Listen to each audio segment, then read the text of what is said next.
Alrighty. So to melt ice, it's 80 calories per gram, and we've got 10 grams.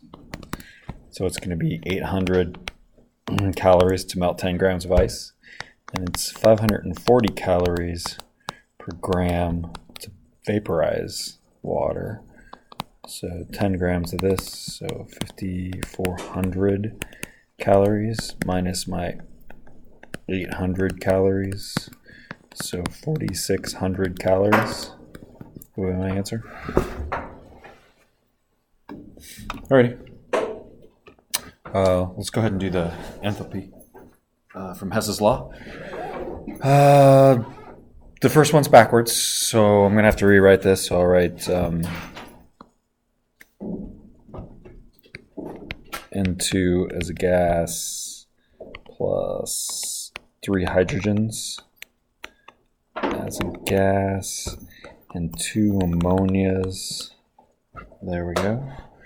And so I got to change this sign here. I only need 1 ammonia, so I'm going to have to divide this whole thing by 2. So then my new numbers are going to be a 1, a half, and I'll just write 3 halves. All right. So then we can just scribble out that equation.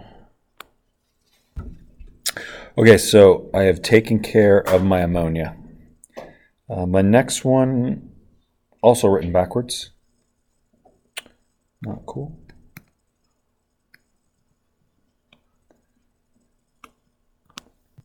So a carbon, that's a solid, and 2 hydrogens that are gases.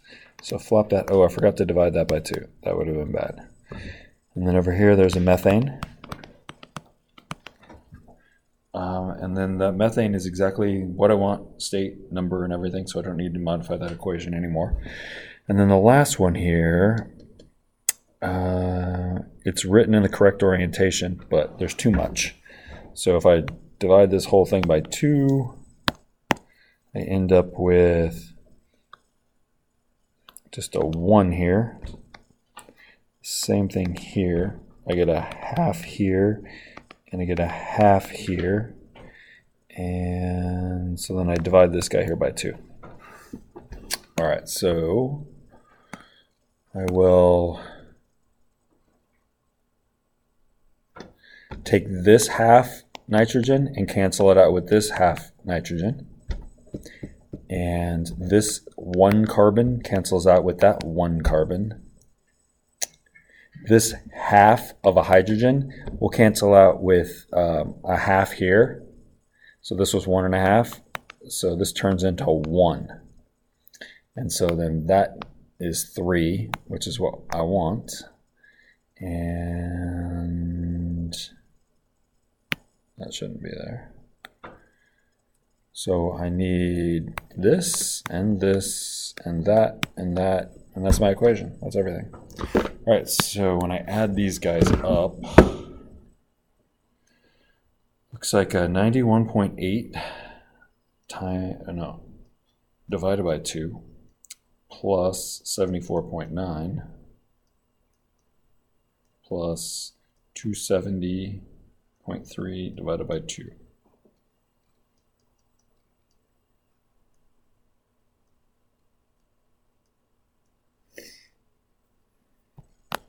$256 kilojoules.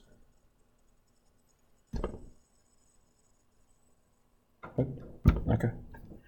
Alrighty. All right, so we want to talk about the electron configuration for magnesium ion and selenium. So if I'm looking at magnesium ion, I'd find its position on the table, and it's in position family number 2. So if I'm calling it magnesium ion, that means it's an ion and not an atom. And magnesium only has 1 oxidation state, so it's a magnesium with a +2 charge. So 1s2, 2s2, 2p6. And the 3s2 electrons are the 2 electrons that left, which allowed the magnesium to become a +2 ion. How do I know what to do with the selenium?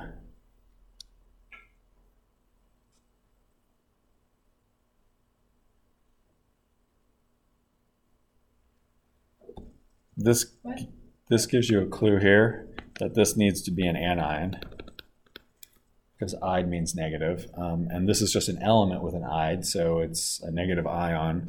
That's an element, and it's in oxygen's column, so it's a -2.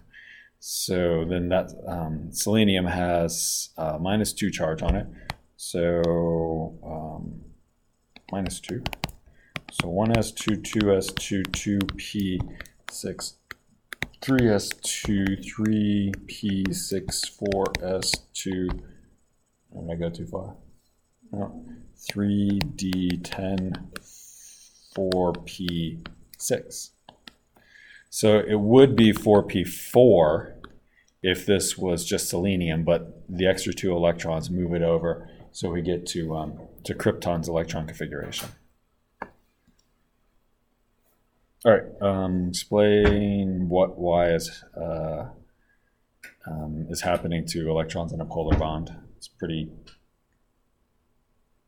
easy, short answer to it. At least the what.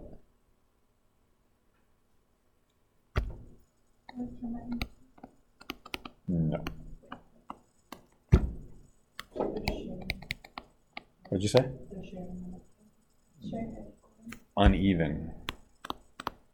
The what is uneven sharing. So when I'm talking about a polar bond, I'm talking about a bond, a covalent bond that is unevenly sharing.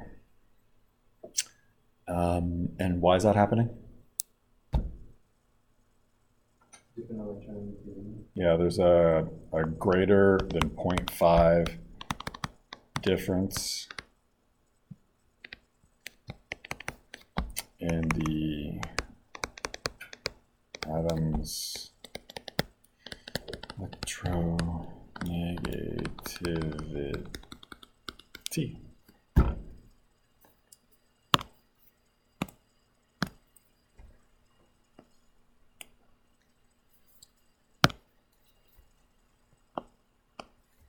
Better. What types of bonds can be polar and what can't?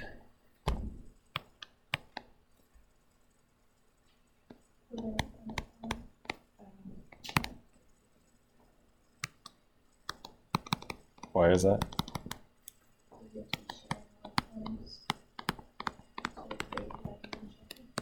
Correct. In ionic, there's no sharing, so I can't be unevenly sharing if I'm not sharing at all. Sometimes you might see something written where somebody writes polar covalent. That has always bothered the hell out of me, because that implies that there's a polar ionic, or you just shouldn't say covalent, which I don't. You shouldn't see polar covalent written anywhere what I have, but the textbook might say that. It's completely redundant because, of course, I'm talking about a polar bond because that's the only sharing kind of bond we've got.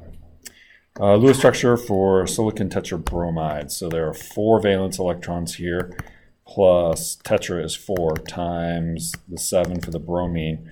So I get 32 electrons. I'll go ahead and put the silicon in the middle, and I'll hook the bromines up around the exterior. And then if I put 3 pairs of electrons around each of the bromines, then I've got a valid Lewis structure because I've used all 32 of my electrons. That's it. Questions?